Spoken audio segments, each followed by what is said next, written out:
सर्वांना नमस्कार. मंडळी, आषाढ महिना म्हटलं की आम्हा सर्वांनाच वेध लागतात ते म्हणजे पंढरपूरच्या वारीचे, विठुरायाच्या दर्शनाचे.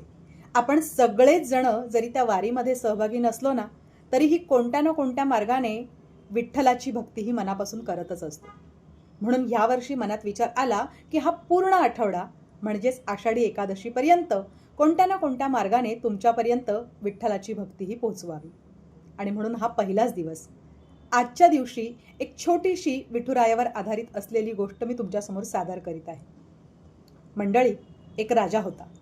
त्या राजाच्या देवघरामध्ये अनेक देवतांच्या मूर्त्या होत्या. त्यांचं निरीक्षण करत असताना राजाच्या मनात एकदा विचार आला की भक्ताचं रक्षण करण्यासाठी भगवान शिवशंकराच्या हातात त्रिशूळ आहे, दुर्गादेवीच्या हातात सुद्धा कोणत्या तरी प्रकारचं शस्त्र आहे, प्रभू श्रीरामांच्या हातामध्ये धनुष्य बाण आहे, तर त्याचप्रमाणे विष्णूच्या हातामध्ये सुदर्शन चक्र आहे. परंतु केवळ एकमेव देवता ती म्हणजे विठ्ठल देवता, हिच्या हातात मात्र कोणत्याही प्रकारचं शस्त्र नाहीये. केवळ ही देवता कमरेवर हात ठेवून, कटेवरी हात ठेवून ही आपल्यासमोर उभी आहे.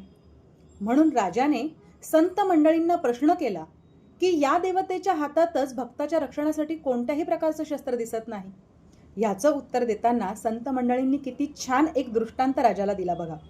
संत मंडळी राजाला दुसऱ्याच दिवशी एका नदीच्या काठी घेऊन गेले आणि तिथे एक दृश्य घडलं, एक घटना घडली.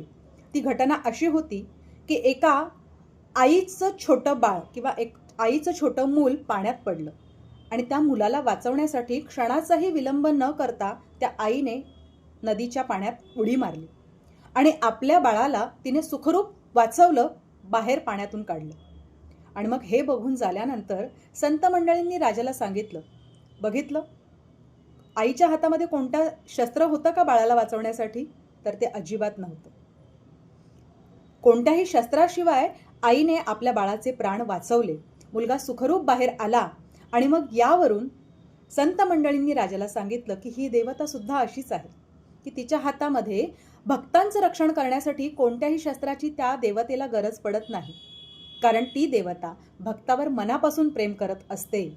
आणि म्हणून भक्ताने हाक जरी मारली नाही तरीही ती देवता संकटकाळी धावत येऊन आपल्या भक्ताचं रक्षण करत असते. मग तो पुंडलिक असो, मग तो नामदेव असो, की आपल्यासारखा एखादा सामान्य भक्त असो, आपण सुद्धा मनापासून पूजन केलं तर ही देवता संकटकाळी आपलं रक्षण करण्यासाठी सदैव तत्पर आहे. धन्यवाद.